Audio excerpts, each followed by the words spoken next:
Just before this video, I did a live stream on my channel with Myco Madness from Home Mycology. And in the live chat, the topic of bucket pasteurization came up. You'll see that Myco Madness and I disagree with the bucket pasteurization technique for bulk mushroom substrates.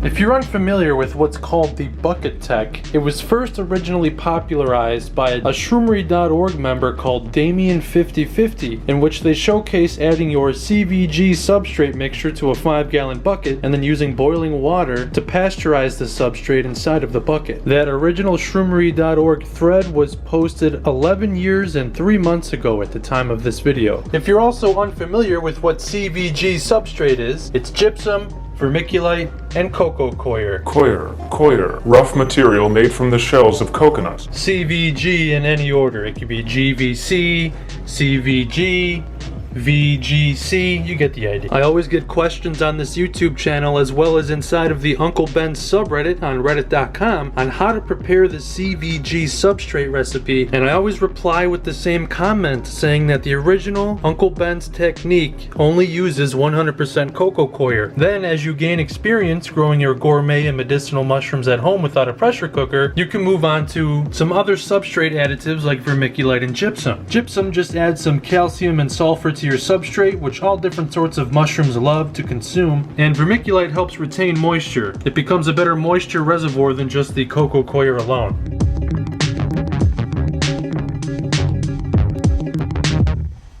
Let me put these ratios in perspective for you. Another question on the Uncle Ben subreddit is always how much substrate does one brick of cocoa coir actually produce? Long story short, if you just hydrated one brick of cocoa coir to field capacity, it would get you about 8 quarts of hydrated substrate. That's minus the vermiculite and gypsum. This classic recipe of CVG with 1 brick of cocoa coir, 2 quarts of vermiculite, and 1 cup of gypsum powder is good to use with at least 5 quarts of colonized grain spawn. So let me break that down for you. There are 4 cups in a quart, and 1 bag of Uncle Ben's ready rice that's perfect every time in 90 seconds contains roughly around 2 cups of rice.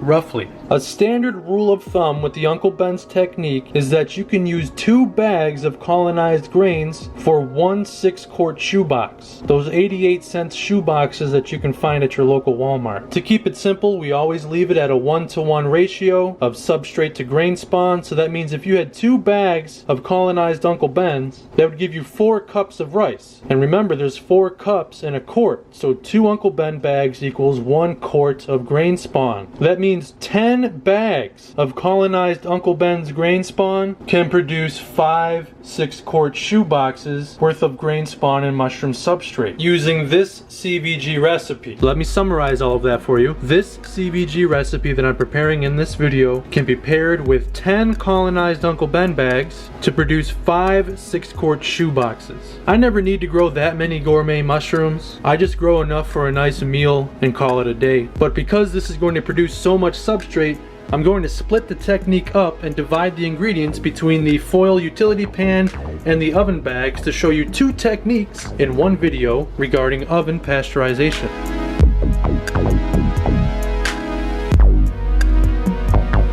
The number one issue with the boiling water bucket pasteurization technique is that as soon as you remove that boiling water from the heat source, it's immediately starting to cool down. There are some tricks to throw an insulated blanket or towels over your bucket to help trap some of that heat. However, that can lead to other problems such as your bucket actually imploding and breaking due to the pressure differential inside of the bucket, and then you're left with substrate everywhere in a broken bucket. With this oven pasteurization, I will still be preparing Damien5050's original CVG substrate recipe. I just keep around some of the loose coconut fiber substrate because I never need to be preparing that much substrate at once. However, for the sake of education and finally getting everything on video for you, we're going to do a full CVG recipe with 650 grams of cocoa coir, 2 quarts of vermiculite, and about 1 cup of gypsum. Now, Damien5050's original recipe actually does not include gypsum, so it's actually just a CV recipe, but over time people have added at least a cup of gypsum and it became CVG, and I credit Damien5050 only because of their use of a bucket. CVG as a whole, or CV, or VGC, has been around way before that, obviously. I'm sure bucket pasteurization techniques were even posted before Damien 5050, but his technique was the original bucket technique that everybody went on to call the bucket tech and elaborate on, and it became popular. It's the same thing with oven pasteurization. There are so many techniques that have been posted online over the years that there really was never a single technique that actually took off and became popularized, such as Damien 5050's bucket tech, because oven pasteurization was always kind of a thing way before people tried to make it easier with a bucket and boiling water. So in this video, I'm mentioning Damien 5050 from 11 years and 3 months ago at the time of this video. And obviously, since I'm not using a brick of cocoa coir, I'll be weighing out 650 grams of loose cocoa coir so I can match the recipe for you. In my original Easy Uncle Ben's bulk spawn to any container size video, I showed you how to use this boiling water pasteurization method, and then in the Easy Uncle Ben's bulk spawn reboot video, I showed you another easy method to just pasteurize a little bit of cocoa coir in the microwave with some of this reptile substrate, because this reptile substrate is already pretty clean right out of the bag. And in this video, I'll be showing you what I've been doing recently, and that's some oven pasteurization.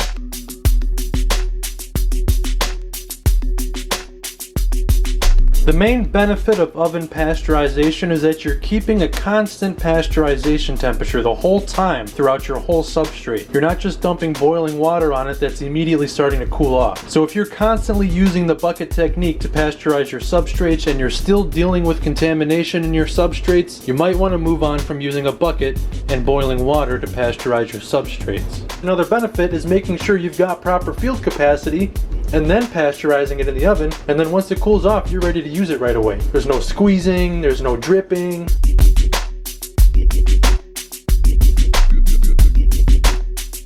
If you live somewhere that doesn't have a full stove and you might only have some burner plates or a hot plate, you can still pasteurize your substrate on the stovetop in glass jars using a steam bath technique like I've demonstrated in my no pressure cooker popcorn video as well as my no pressure cooker agar video. Pasteurization temperatures are defined as being between 140 degrees Fahrenheit and 160 degrees Fahrenheit. In Mark R. Keith's mushroom video series called Let's Grow Mushrooms, he uses this steam bath technique to pasteurize some horse manure in a pot on his stove. He keeps a thermometer inside of one of the jars directly to the middle of the substrate, and once the temperature reaches about 170 degrees, he just turns the stove off and it holds its temperature for 2 hours. So you can do that technique as well if you do not have a full oven. And if you don't have any glass jars or you don't want to get any glass jars, you can dedicate a pot directly to pasteurization of mushroom substrates. That way you can cook it directly on the stove,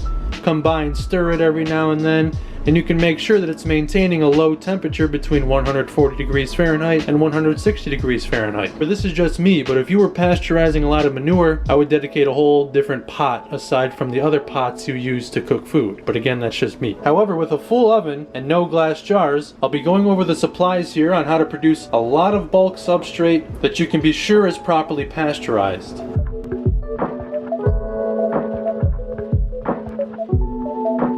These supplies that I've gathered here I sourced locally from my local dollar stores because this stuff being shipped to your door is just going to be way overpriced. If you still prefer buying things online, I've always got Amazon links in the descriptions of all of my videos, so you can use those links to purchase almost exactly what you see on screen of the video. I've also got timestamps in the descriptions of my videos, so you can come back and jump through the video as you're working along and following along with the video. So I'll be doing 2 methods. I've got some oven bags here, and then I've got some of these foil utility pans, and then I've got myself a meat chopper right here.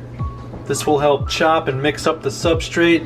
Then I've got a cheap scoop right here that'll help scoop the substrate wherever I need to scoop it to. And then usually in this same aisle at the dollar store you can get a cheap roll of aluminum foil that we'll use to cover this utility pan. These oven bags are usually sold in the Ziploc bag aisle at any store.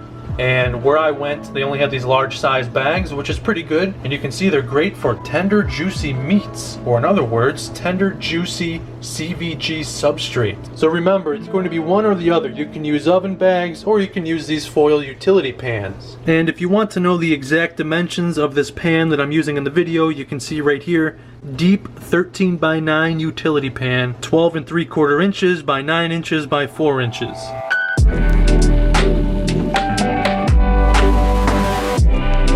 Let me start here with these large oven bags. You can see that these large oven bags are fairly large, and you can fit a lot of bulk substrate inside of these to pasteurize in your oven. However, in my experience, if you don't have a tool like this meat chopper or a dedicated substrate spoon to mix the substrate around inside of the bag, you can use the bag to squeeze it around to hydrate the substrate and mix it up, but these bags are not as durable as something like a unicorn mushroom grow bag. So you can end up with tons of tiny little holes and cuts and abrasions from squeezing the bag around, and then you've got liquid leaking out everywhere. So in my opinion, I always double bag these oven bags to pasteurize substrate inside of them. But to avoid that altogether, just go to the dollar store and pick up a nice cheap foil utility pan like this, otherwise known as a turkey tin, or people will use these in combination with the oven bags to cook their tender juicy meats. So watch the video and just determine if you want to use a foil tin or an oven bag, or you want to use both. Fill up the oven bag, put it in the turkey tin, whatever you want to do. I'm going to move on to mixing the ingredients.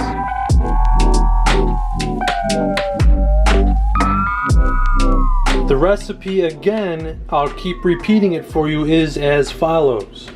1 650 gram brick of coco coir, 2 quarts of vermiculite, and 1 cup of gypsum, along with around 4 to 4.5 quarts of water. You don't need to boil the water because we're getting the substrate to field capacity before we actually start to pasteurize it. But again, I'm going to be splitting the recipe in half so that I can split it between my foil tin and my oven bags, just to show you the two different techniques. I've got my double bagged oven bags here just in case one of them starts to leak or anything like that. Again, that's why I wouldn't recommend the oven bags, just go with the foil tin. But if you're gentle with these oven bags, you can do quite a few pasteurization cycles and reuse these bags. Remember that common sense will almost always prevail in mushroom cultivation. Don't forget that you can go to 92ndmycology.com/merch and pick up some common sense merchandise if you want to walk around and let everybody know that you practice common sense. Since I'm splitting this recipe in half, 650 grams of coco coir divided by 2 means that I need 325 grams of coco coir per technique that I'm using. 325 for the oven bags and then 325 for the foil tin.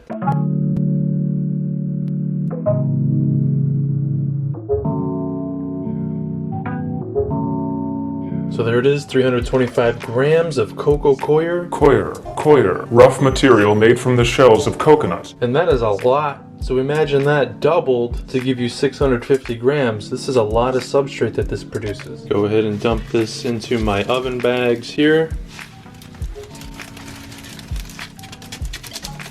Next, the recipe calls for 2 quarts of vermiculite, so that means I only need 1 quart, since remember I'm splitting it in half. I need just a little bit more vermiculite in here, so I'll just use the scoop I got from the dollar store, which is very handy, to top that off.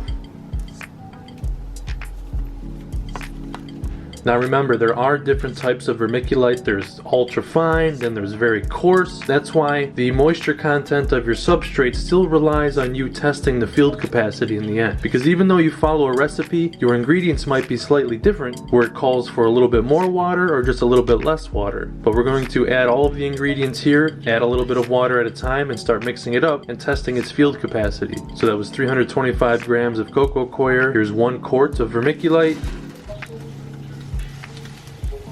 Then the recipe calls for 1 cup of gypsum, but I'm cutting it in half to split it between 2 techniques. I'll keep reminding you of that because I can already see the comments on why I'm splitting everything in half, because people didn't watch the full video where it's explained. I'm only going to use half a cup per technique to split it in half. We know that mason jar measurements are not 100% accurate, but there's roughly around half a cup of gypsum here. Dump that in. And next, I can work on adding the water. Remember, the water does not need to be boiling. If you want to boil water, you can. If you are using a brick, because it'll help you break it up a little bit better, and it'll help keep the temperature when we move on to the oven, but it's really not necessary. There's a look at our CVG mixture inside of the oven bags here. Remember, it's split in half from the full CVG recipe. The full recipe calls for 4 to 4.5 quarts of water, so always start lower so you don't overhydrate. I'll do 2 quarts of water, mix things up, and then we'll test the field capacity and see if it needs a little bit more. Here's 1 quart, and I'm just using tap water, which I have very hard tap water, so I could be over calcifying my mushrooms with the gypsum, but I've never had any issues with it. However, if you do experience a lot of issues, maybe try distilled water instead of your personal tap water. Here is quart number 2. Tender, juicy CVG substrate. This is where I mentioned you can use the bag to kind of squeeze it together and help hydrate it and mix it, but you can end up with a leaking oven bag because these are not that strong. So that's why I suggest a nice little spoon or tool to help mix this up. And remember, if you stay gentle with these oven bags, you can reuse them for a few cycles. Just to show you how easy it is to break these bags, even after double bagging, I still have a leak in the bag. That's why I do not really recommend these oven bags. But it's still a technique if you really wanted to use them. Luckily, I bought 2 of these foil pans because I knew that was going to happen. So to help contain it, I just threw the whole bag into the turkey tin right there. So now I've got this nice and mixed up. It's feeling pretty good. If it does feel a little bit on the wet side, that actually is not a problem because we are going to be oven pasteurizing, which means it will lose a little bit of moisture in the dry heat, but it's really not that big of a deal. So you just want to grab a clump, and it should not be dripping right away, but as soon as you squeeze it, you get a good amount of water coming out of there. And remember, if it seems a little bit too wet, that's okay, because we're going to be oven pasteurizing it. Mushrooms are also about 90% water, so a lot of people who don't get their substrate to a proper field capacity, they wonder why they have small fruits or fruits that abort or mutate, and it's because it eventually runs out of water way too quickly.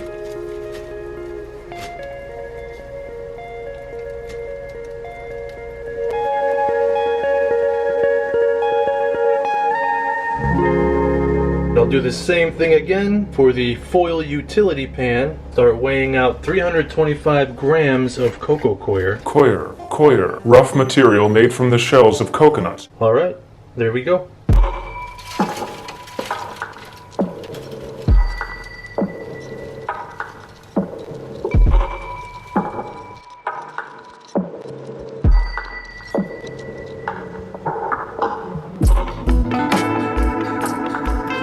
And I'll just mix this up just a little bit before I add the water to it. It's a lot easier in the foil pans compared to the oven bags. I forgot to mention that you mix the dry ingredients together before you add the water, and just remember that common sense will almost always prevail. It's a lot easier to mix everything when it's dry, and it's a lot easier to hydrate it evenly after it's all mixed together like this. So now I can go ahead and add my 2 quarts of tap water. And remember, you can do this same thing if you've got a bigger pot or pan that can also be baked in the oven. You can see that this recipe split in half would fit 2 of these foil tins. They do sell foil tins that are even bigger than this, but I warned you in the beginning of this video that this recipe creates a lot of substrate. Here is quart number 2 of tap water. And I'll give everything a second to hydrate. I got everything cleaned up while I let that sit and hydrate for a little bit. So now I'll go through and play with my meat chopper and continue getting everything nice and hydrated. You can use your hands, but I hate getting a lot of substrate stuck to my gloves. It's almost impossible to get all of it off without rinsing it off. So I do what I can with these external tools that I can just kind of brush off, save as much substrate as I can.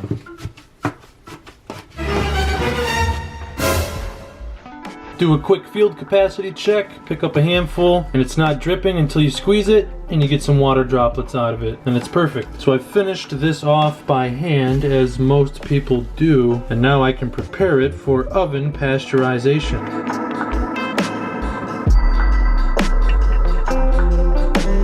If you've never used your oven before with a thermometer, the first time you oven pasteurize, you want to use a thermometer. I didn't mention it with the supplies because almost everybody has some sort of meat thermometer, and if not, well, now you know to go get one. This one right here is from Walmart, and it's made to actually go into what you're cooking and be able to bake it directly in there, so you can check the temperature without opening the oven door. If you're using a regular meat thermometer, you just have to keep opening the oven door and checking on your temperature. So before I get that set up, I've twisted the top of the oven bag right here, and I'm going to stick the thermometer into the oven bag substrate right there, and I'll use that to gauge the temperature of the internal core of the substrate. But to prepare this for oven pasteurization, I'll just put a sheet of of foil over it and poke some holes in it to release a little bit of the steam that's going to come off of the substrate. You can purchase lids for these foil pans, but you can see that if you had a mound of substrate, the foil would kind of actually let you have a lot more substrate in the pan. You can put the foil over the mound of substrate and do the same thing. Whereas if you bought the lid that actually comes with this foil pan, you're left with this flat surface right here.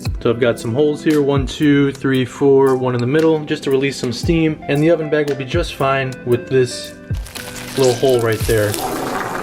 This thermometer allows you to set the temperature, and then it'll beep and go off when it reaches that temperature. So I'm setting it for 165, and then I'm going to load these into the oven. Once this beeps, I'll come by and turn the temperature down so I can dial it in between 140 degrees and 160 degrees Fahrenheit. And if it never beeps, then I'll come by, check it, and make sure that it's hot enough, because these dials are not accurate, especially on this vintage stove right here. Foil pans are in the oven. Got the substrate bag right there.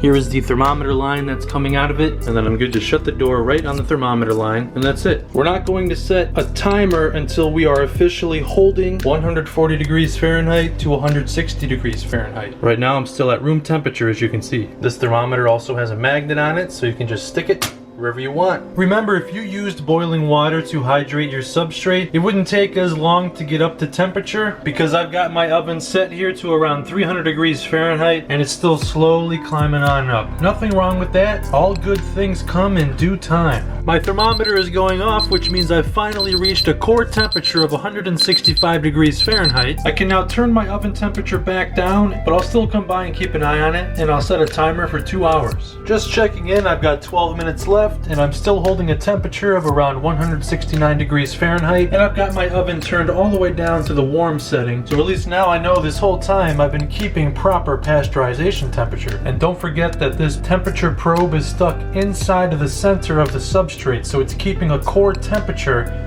of 169 degrees Fahrenheit, which means that it's properly pasteurized for the full 2 hours. The timer is going off, so I can turn off my oven, and now just let it sit and cool off on its own. When it's cool to the touch, I'll come by and we'll check the field capacity after the 2-hour oven pasteurization.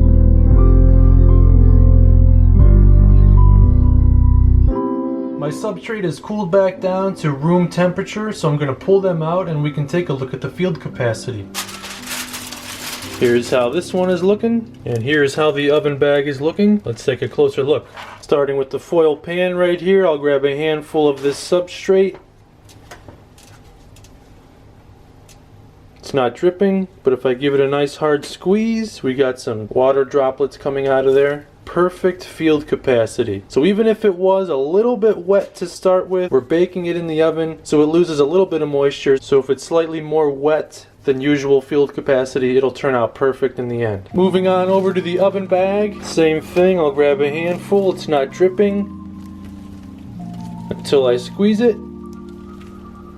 It's out of focus, but you get the idea. So both substrates turned out perfectly pasteurized at the perfect field capacity. And we know they were properly pasteurized because we use a thermometer to watch the temperature the whole time, and mine even stayed a little bit above pasteurization temperature, so there's no doubt in my mind that this substrate is ready to go.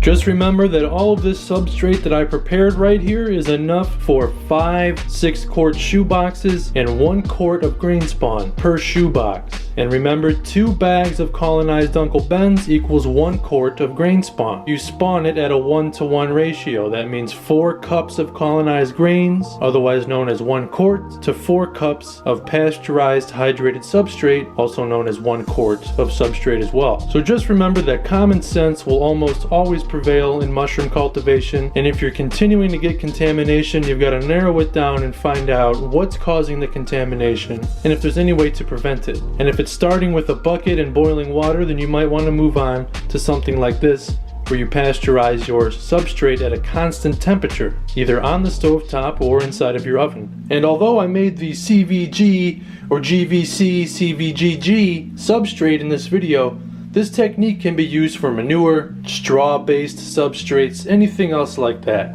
And because this is way too much substrate for what I personally need right now, I'm going to leave them covered with the foil like this. And I don't plan on baking anything anytime soon, so I'm just going to leave them inside of the oven like this until I'm ready to use some of it. They'll stay relatively clean in the oven, almost like a still air box. And they were definitely completely pasteurized, even above pasteurization temperatures, so I should be good to hold on to this substrate for a long while after I made it like this. So keep an eye out for it in future videos. Maybe I'll be using some of this to spawn some more colonized Uncle Ben bags.